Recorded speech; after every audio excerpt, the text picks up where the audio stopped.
Perfect. So as you guys see, we covered New York, we covered Midwest, now we're getting into Utah. And what's exciting is the Kodiak Cakes. If you go into really any grocery retailer, you're going to go in there and you're going to see one of their products, typically. And I've grown up to be a huge fan of their products, and then meeting Cameron a couple years ago, it's so great to have you here, so thank you so much. Yeah, no, it's great to be here. It's awesome. Yeah. Let's get into Utah. Why were your family, why did they reside there? What were they doing at this time? What's that like? Yeah, it's a great question. So I actually grew up in the Midwest. I grew up in Nebraska. Yeah. And I have 6 sisters. I'm the only boy, so we have a bigger family, and a few of my siblings moved out to Utah to go out to school out there, and so I decided I'd follow them and went out there and then ended up staying, and then I connected with Joel at Kodiak and just kind of kept me there. Certainly. What were some of your entrepreneurial endeavors at this time? Were you selling any products, or what was life like as a kid growing up? Oh man, so like I said, I have a bigger family growing up, and my dad taught religion classes in high school.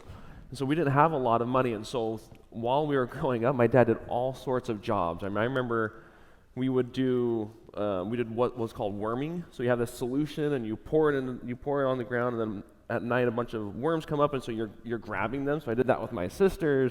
We would rake leaves. My dad would wash windows, and so he would go to restaurants and he'd say, "Hey, can I wash your windows?" And so we would go and help him. I remember Saturday mornings we would all fight to see who could go help him, because he would go to this buffet, and our hopes were, as we were walking out, that we'd get some food and we could eat there a little bit. And then in Nebraska, I actually sold pop. Pop is more common in the Midwest instead of soda there in Utah, so everyone makes fun of me there. But we sold pop at the football stadium, so we moved out to Nebraska, and my dad was like, "Hey, we've got to sell pop at the Husker football games." And I was 12 years old, and I was like, "Yeah, that'd be great." And so we started doing that, and I did that all throughout high school. And so there was just always, my dad was always trying to earn a little extra money, and so for me, that got ingrained in my head that there's unconventional things you can do to earn money. It's not always that you have to go get a job and then they pay you, and then that's the path you can go down. And so I think that was always ingrained in what was possible for me. And so I think that's where, when, as I graduated high school and then got into college, I think for me, I always thought, man, it would be awesome. I read Rich Dad, Poor Dad, and after reading that book, I remember when he says, don't work up the ladder, own the ladder. And so in my mind, I was like, I want to own the ladder, but I had no idea what ladder I wanted to own or where or anything. I just knew that was what I wanted to do at some point, and then things just kind of fell into place and connected up with Joel at Kodiak. I think this is a good segue. You go to the University of Utah, where Kodiak eventually you become aware. But what were your aspirations going to school, going to college? What were you studying pre-Kodiak? Yeah, I was studying business. I was studying business management. I didn't know exactly what I wanted to do, and I actually remember I was dating this girl pretty seriously, and I thought things were going well, and met her dad and mom, and I was like, okay, I think this is good. I talked to her after, and I was like, hey, what'd they think? And she's like, yeah, my dad thought, good personality and so on and so forth, but it just didn't seem like you really know what you want to do. And I'm like 20 years old, right? And like I don't know many 20-year-olds that know exactly what they want to do in that moment. And because for me, there was so much about business that was fascinating. I loved the marketing side. I loved the branding side. I loved interacting with people. I loved the thought of just innovating something. And so as a result, in school, I picked more business management because I wanted something that was broad, and I was able to do a lot of the various classes, operations and accounting, and I thought it was really, really fascinating and a lot of fun. And while I did that, I was one of those people who, we didn't have a lot of money, and so I worked throughout college. I sold tickets for the Jazz for a little bit. I worked for a catering company. I did all sorts of jobs just to earn money while I was going to school, which helped me to land on more, it continued to teach me a lot. I sold, food storage is really big in Utah, so therefore a summer I sold food storage door to door, which, that's a really good skill to learn how to do, to interact with people and try and sell them something that they don't really want when you knock on the door. And, but that helped me, because then when I got into Kodiak, and it's a lot of cold calling too. You're calling retailers and you're doing the same thing. You're trying to sell them something that when you pick up the phone, they don't really want. Yeah.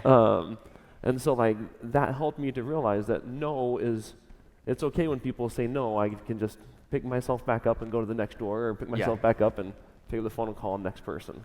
Certainly. What was that point you came across Kodiak? So Joel Clark, co-founder Kodiak Cakes, his mother's pancake recipe. You see a job posting for this opportunity, first employee. What was that job posting? Where was that? Yeah, so I was looking for a job. I had left this company, and my wife was working at this time, and I needed to find something. And she would come home from going to classes and coming home from work, and she was like, "What did you do today?" I'm like, "Well, I've been reading Harry Potter." She told me it was a great book, and I was like, "Hey, this is awesome. I'm loving this." And she's like, "That's it?" I'm like, "Well, I tried applying to a few places," and so I'd reach out to a handful of companies, and Joel had posted a job posting on the University of Utah job board for a marketing manager. I'd actually passed it a handful of times because I was thinking, I'm just graduating school. Yeah. I'm not a marketing manager yet, so I'm just not going to apply to it. And I swear I had applied to every single job around it except for Kodiak. And then I was finally like, all right, I'll just apply to the job and reach out to Joel. And so I applied to the job, and in there he said, like, include a picture, and which you're not allowed to do now. I don't even think it was actually okay then, but I applied, and I included a picture, but I included a picture of my wife and I because I thought by doing that, hey, he'll see that I'm more responsible. I'm not just some like single guy or whatever. So Joel reached back out, and I went and met with he and his dad, and his dad and I had done similar jobs growing up, and so like there was a connection there. The office was like right by the city mission. It was kind of a dump. There were no windows, and I remember walking in thinking, I don't know, like I think I'm lost. I don't know that I'm in the right place. And then when I met his dad and himself, I was like, man, this actually could be really awesome. So the point I started walking out, I'm like, this would be great, this is where I want to build my career, having no idea where it was going to go. I mean, Kodiak was less than $1 million at the time. The website was really clunky. The product was sold into a few stores, but it wasn't at all what it is today. Yeah. What were those existing products? What did Kodiak archetype look like when you joined? Yep. So Kodiak was a whole grain pancake mix that you just add water to make. And there were two items. There was an original, and there was a buttermilk.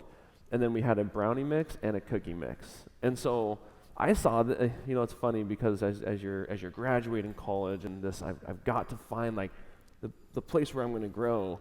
This for me was just, hey, this is going to be an entrepreneurial experience. This sounds great, and I'll be able to learn a lot from Joel and learn a lot from everything here. But I never thought, hey, Kodiak is going to work. I mean, today we have over 100 items in pancakes, in frozen waffles, in oatmeals, in granola bars, but that wasn't at all what we had then, and that also wasn't our plan for where the brand could go. Yeah. When you joined the company then, what were some of your first initiatives taking place? As especially a young college graduate, you don't understand, you haven't had the experience. What do you execute on a company that's at so early stage? What did you do? Yeah, Cameron, it's and I love the name connection there. It's funny because a lot of it is similar to what you have done and what you're doing. You pretty much are just throwing as many darts at the wall as you can, and when something sticks, you just build on top of it. And so, like when I joined, there wasn't a social media, and so I started our Facebook page. I started a few of those other social outlets. Like we started reaching out. Bloggers were really big at this time, so we started reaching out to a ton of bloggers and just seeing if we could send them samples. And like we decided to do a Kickstarter campaign because Kickstarter was starting to get going at that time as well. And we thought, hey, we'll do a Kickstarter campaign and that'll drive a ton of awareness. And so we made this very moody video about kids' education, and we were going to buy a bus, and we were going to educate kids out of a bus. Saying it out loud, it makes it sound more creepy than it actually was. I mean, our thought was this will be a really positive experience and be able to continue to drive awareness for Kodiak. And so we made this whole video. I edited it. It was black and white, and submitted it to Kickstarter. And like like they didn't take it. They're like, no, this doesn't make any sense. So then we started doing a lot of other YouTube videos because we were like, all right, we'll launch a viral video. I mean, how hard can that be? And so we got a bear suit, and we did a bunch of random things in the bear suit. All of those flopped, and they didn't go anywhere. And so, but all that to say, like, we tried so many things. And then when something did work, when a blogger talked about Kodiak, then we were like, okay, there's something there. And what can we learn from that? And let's keep doing more of that. And let's layer on top of that. And what we started to, and then seeing when consumers would write in and talk about Kodiak and how much they loved it, we started to realize that the more of this product we can get into people's hands, the more that they like it, the more they'll talk about it. And so that learning, we took and tried to put out further and say, where else can we do this? Where else can we get this product in somebody's hands because of these things that we were trying and didn't work?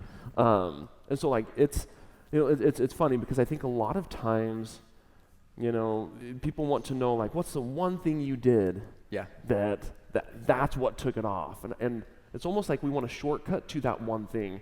And I would compare it to, whether it's losing weight or hitting like an exercise thing that you're trying to hit, it's not often just one thing. But it's a lot of things stacked on top of it. And so you start somewhere, something starts working, and you add something else. As that starts working, then you add something else. And you have to know that those failures, you're going to have a lot along the way. Those are just part of that learning experience to help you continue doing what is working. Certainly. Going into, continue to shooting shots and just giving it a chance, I know we talked before about you used to cold call retailers and really show up to retailers' doors. You would bring a griddle, you would cook for them so they can taste the product. And I know, like, with just the year I was with, the company I was at, retailers, they're not really open to hearing your journey. If you're not going to share the macros, the ingredients very deeply, how does it compete with what they have on shelf already? Joel, he had a couple stores, but they were very local vendors. You took the chance and reached out to Target and some of the other large vendors. What encouraged that, and how do they react to that? Yeah, and Joel, Chuck talked about this earlier, but the whole just empowering people, that was exactly how Joel was. And so he let me go and just go after it. So growing up in Nebraska, I had worked at Hy-Vee, and so I was like, we got to call Hy-Vee, and we got to reach out to them. We got to start selling there. They have a couple hundred stores.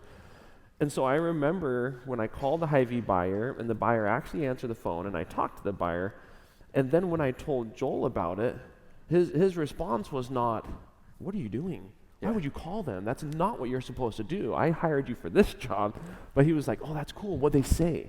How'd that go? And they didn't want it, and they didn't do anything at that moment. But that empowered me to see that I could keep calling these buyers. I could keep reaching out to grow the brand. And it was interesting because like in 2014 we went on Shark Tank. We launched Power Cakes, so that's when we started putting protein in our pancake mixes. So those original 2 items didn't have protein in them. And so we started putting protein in there. And I thought, all right, we've been on Shark Tank. Now it's at Target, and by the end of 2014, it was the #1 selling pancake mix at Target stores. And so here I'm thinking, game, set, match. This is going to be so easy now. I can give Meyer a call and say, hey, you just tell me how many you want because it's working. We've been on Shark Tank. I felt like now we had a lot of credibility, but I continue to hit those walls of these retail buyers. I would call H-E-B. I'd call some of these buyers and say, hey, we've got Kodiak, and here, now I'm walking with a little more swagger, and it didn't do anything. And so I'd call H-E-B and say, hey, we have Kodiak. We're one of the top selling items in a national retailer. We were on Shark Tank. You might have seen us there, so on and so forth. And the buyer would say, well, I just don't care about the pancake category. Or, look, I buy for the pancake, for cereal, for hot cereal, so sorry. And I remember thinking that moment, I'm like, so it was once again that stuck moment of, wait, what are we going to do? Holy cow, this is kind of challenging. And so we started to see that the pancake buyers didn't care about that category as much. So we knew if we were going to grow the business, we had to get outside of pancakes. and we couldn't just be pancakes. And so as we looked at other places, and we tried a handful of different things. We tried muffins in a cup. It didn't work when we first launched it. We tried oatmeal, but we wanted to do a different oatmeal, so we put granola in it, and it didn't work. We came back to oatmeal because we had a buyer at Target say, hey, if you guys could do something in oatmeal, that would be awesome. And that started to work. We went after frozen waffles because we saw what was happening in the frozen waffle category, and knowing that most people had grown up with Eggo. And so we wanted to innovate there, and we thought we could take what we were doing in pancakes with Kodiak, the whole grains and higher protein and great tasting product, and apply that to frozen waffles.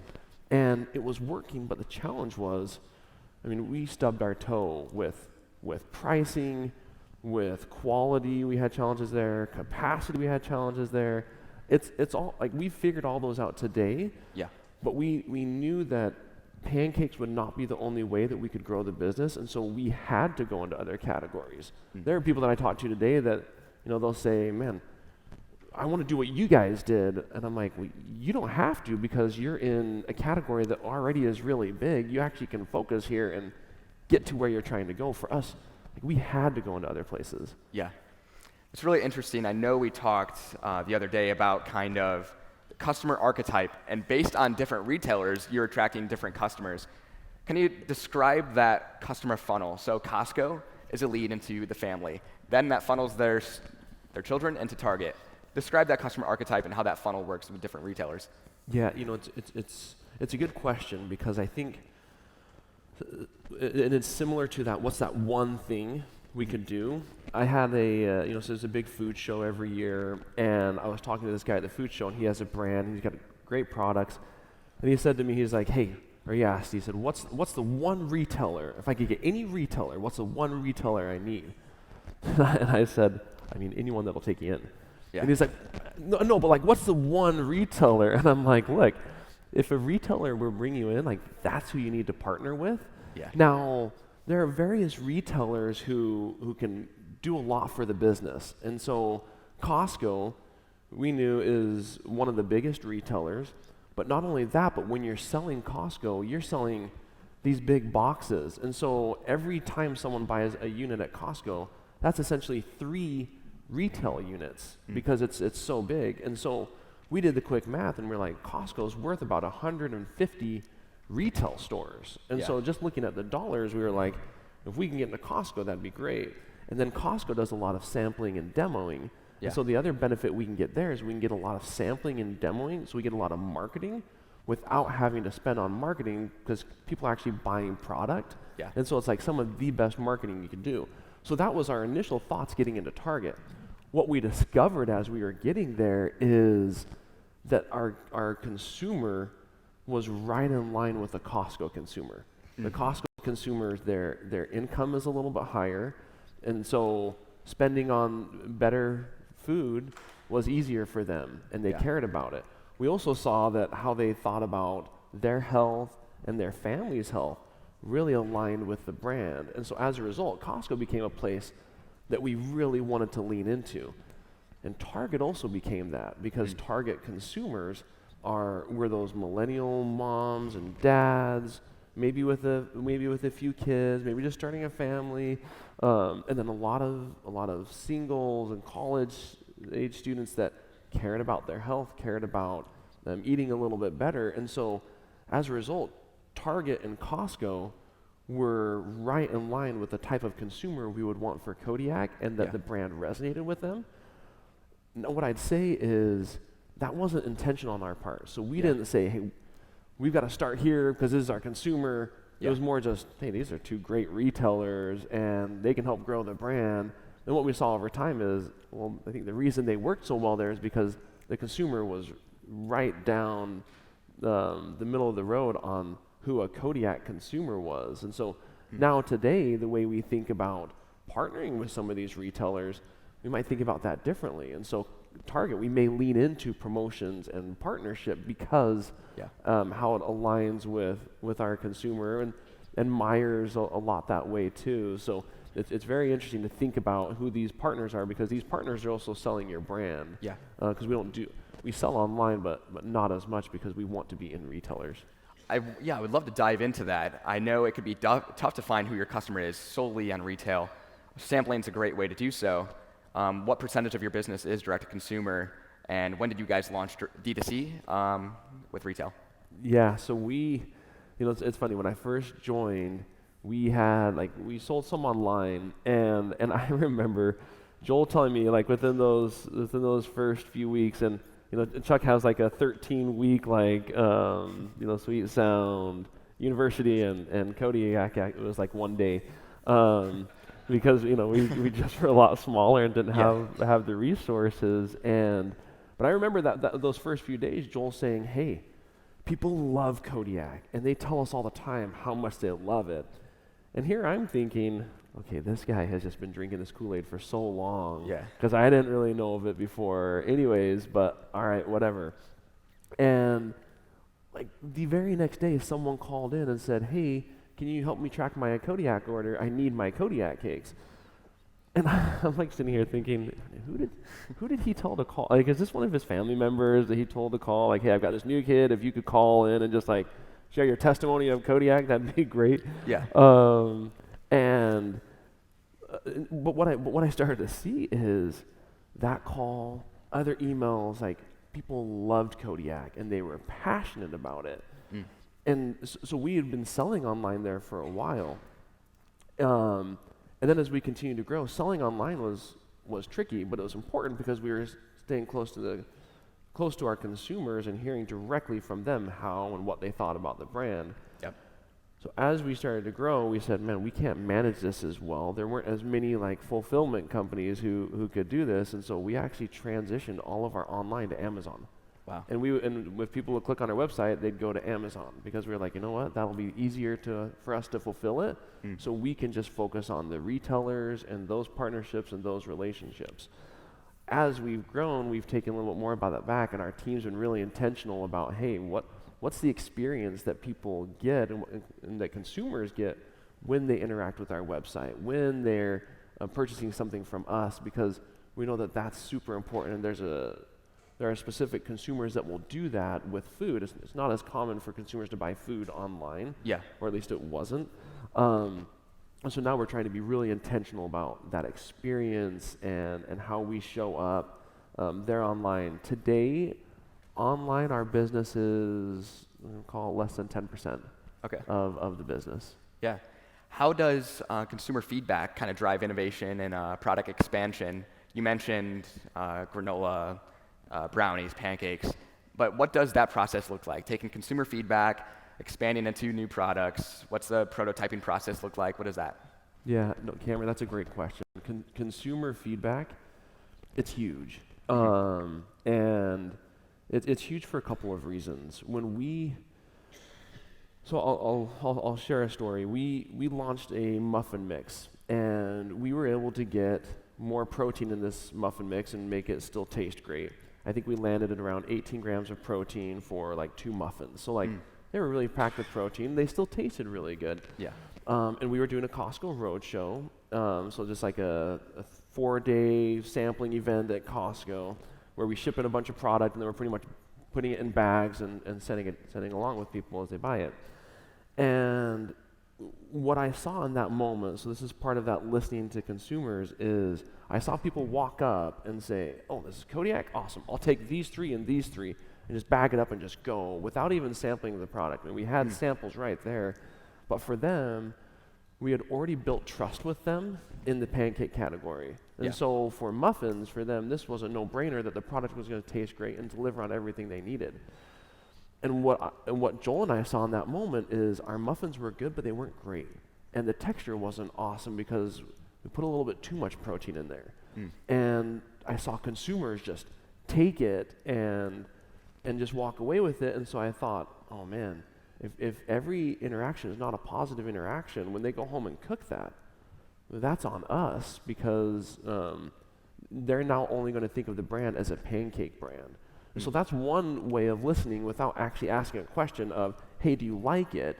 But it's listening through observing, right? And I think sometimes that listening too is like at those Costco events, and I keep talking about Costco because we could sample it, so we could see how people are interacting. And so the other thing that we saw on those events is, and when we were talking about this the other day, because it's just so funny to me, you would see these parents walking with their kids, and they would take a sample, and they would hand it to their kid, and then they would just watch their kid, and they would zero in on them and just see, are they actually going to eat it? Yeah. And then when the kid would eat it, and the parents would be like, what'd you think? And the kid's like, and the parent's like, can I have another one? It's almost like they wanted to test it again. It's like, hey, try another one. And the kid did it again, and then the parent's like, I'm going to take a handful of these. And so the listening there was parents, while they made the decisions on what they were buying, the kids really made the decisions. Now, we didn't want to market to kids, and we didn't want to focus on that. We wanted to market to parents, but we wanted to make it a full family thing. And knowing that if kids loved it, they're going to be telling their parents, hey, I want more of that. Hey, we need to make the bear cakes or whatever. And so, like, that listening was really important. We listened to dietitians, and with this whole keto craze years ago, I mean, we thought about that, and we were a little concerned about what the keto craze would mean to Kodiak, because we have more carbs, and we believe that carbs are important, but a lot of people were talking about how carbs were bad, and especially sugar.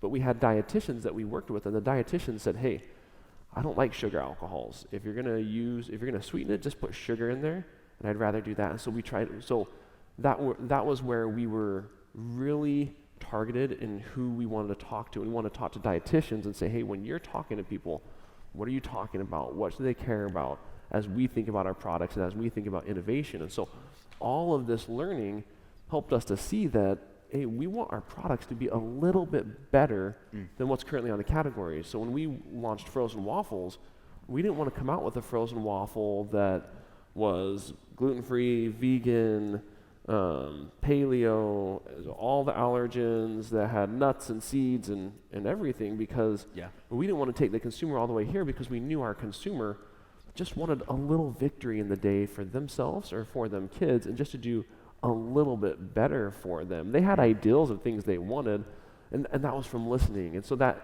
impacted our innovation. We said, hey, we want to go into frozen waffles, but we want to be better than what was currently out there. We didn't want to be the absolute very best, because we knew that our consumer was more right here. Definitely. How has evolution played into branding? I know you guys kind of stayed true to that bear, that brown logo. How has your branding evolutionized, and what has that looked like for Kodiak? Yeah, it's like you do have to evolve. Like you have to grow over time, but that doesn't mean you have to fully change everything, right? And I think there's kind of a difference there, right? Like changing is feeling like you're going this direction, you need to change to this direction. Yeah. Evolving is taking what's working really well and amplifying it. And that doesn't mean you're amplifying everything. That means, hey, the bear is really working. The craft packaging is really working. Maybe elements on the packaging could just get updated, just get refreshed a little bit, so it's a little bit cleaner. It's a little bit easier to shop for consumers. Well, those parts that are working, you showed the video here, and some of that we did have to change. Our marketing from before, those YouTube videos that we did before that did not work, I don't think those would work today either.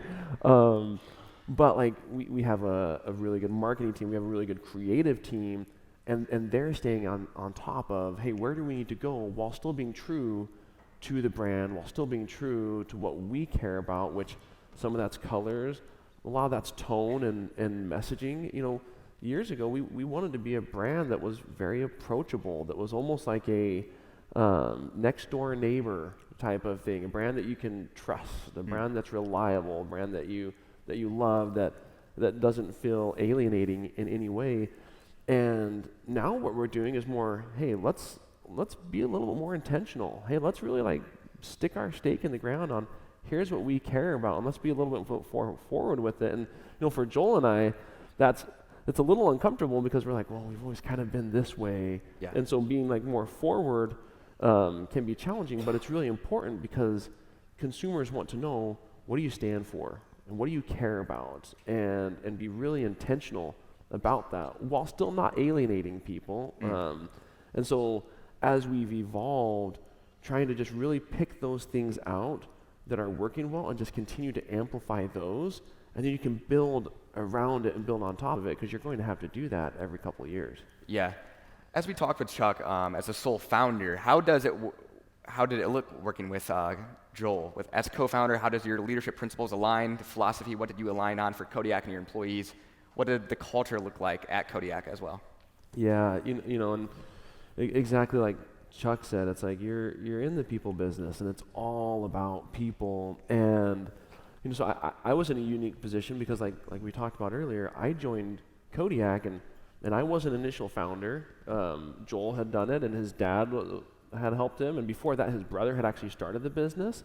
And Joel and I had talked about it, and Joel's like, I kind of look at Kodiak in a handful of different phases. You know, you have phase 1, you have phase 2, and phase 3. And phase 3 is kind of where I came in. And you know, from day one, Joel didn't start and say, okay, you're gonna be my co-founder, let's go. Yeah. And it was very much like a job type of thing. So it was almost like, hey, I'm like, you got to prove yourself, the type of thing. And I was aggressive. I had blinders on. I didn't know what was or what wasn't possible, and so I was just going to try a lot of things to try and make some stuff stick.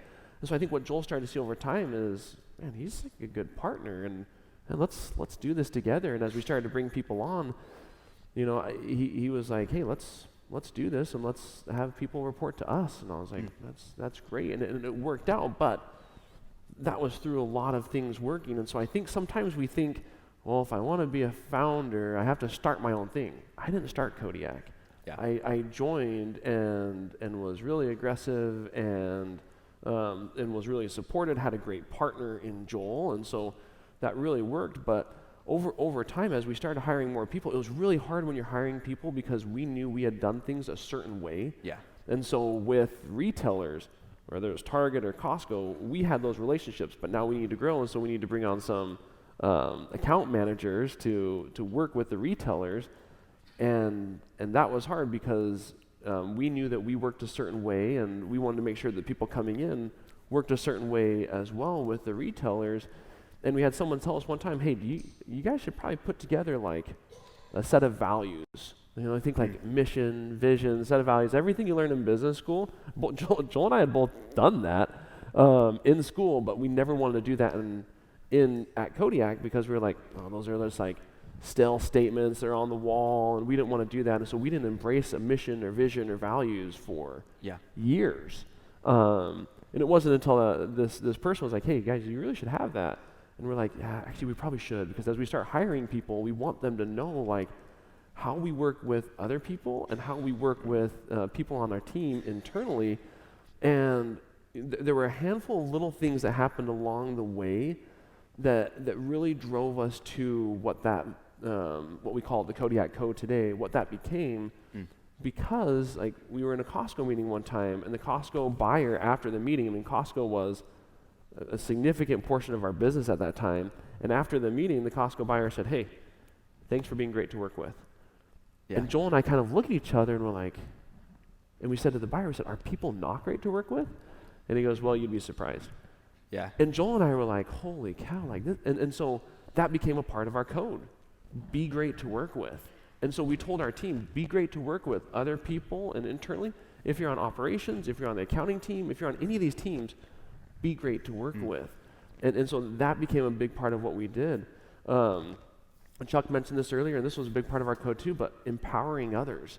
And I think sometimes we feel like, oh yeah, I empower people all the time, but what we don't realize is we're actually micromanaging them, but we feel like we're empowering them to do what we want them to do for us. Yeah. If that makes sense, which actually isn't really empowering.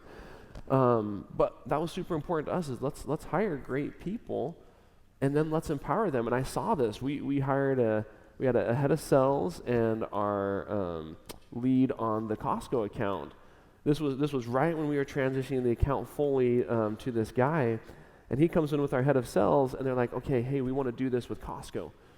And I was like, well, what about this and this? And they're like, I knew you'd say that, so we did this and this. I was like, okay, well, what about this? And they're like, I know, this and this and this. And what I saw in that moment is, they know way more than I do about Costco. They know way more about how to work really well with Costco.